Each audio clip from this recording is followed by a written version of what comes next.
Hello ka-diary! Ngayong araw ay napag-isipan ko ngang mamingwit ng isda.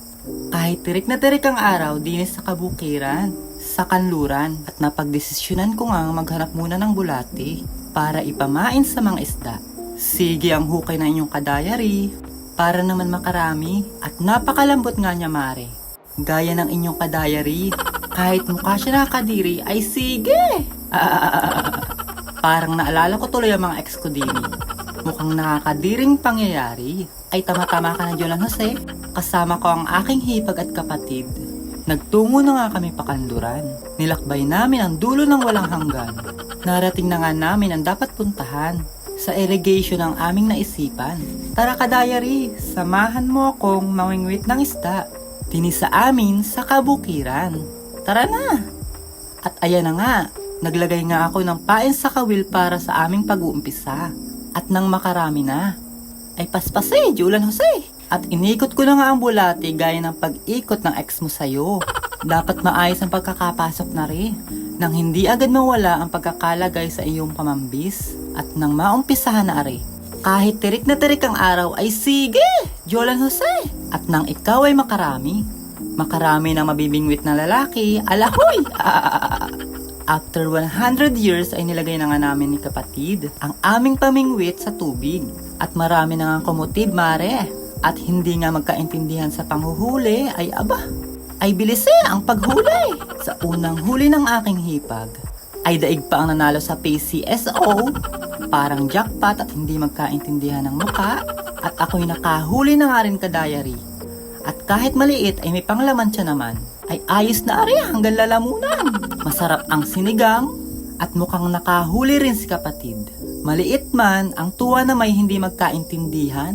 Ay siya, i-flex mo na yan, Jobert. At napaghahalata ang ikaw nga'y mangyan, sanay sa panghuhuli ng mga kuwan. Isda, sige na. Ay napapasana all ka na lang. Sana all laging may huli. Ay bingwit pa kapatid. At baka iba ang mabingwit. Abay tama na, nakakarami-rami ka na. Sana all nakakahuli.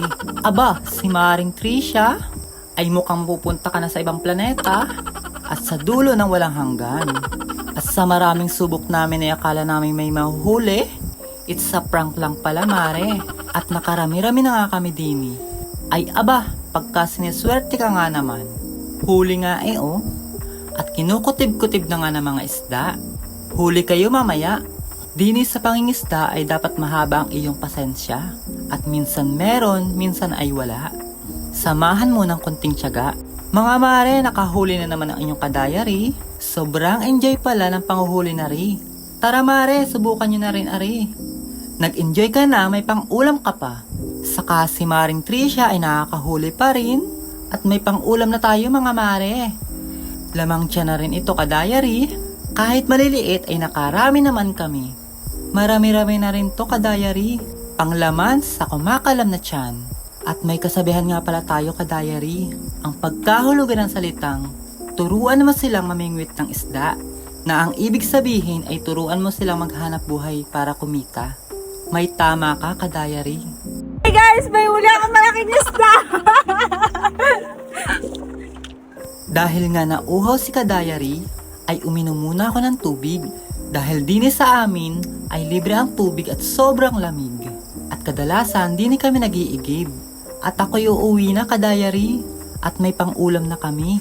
At baka mapag-asbaran na nga ng inay. Babush, love you!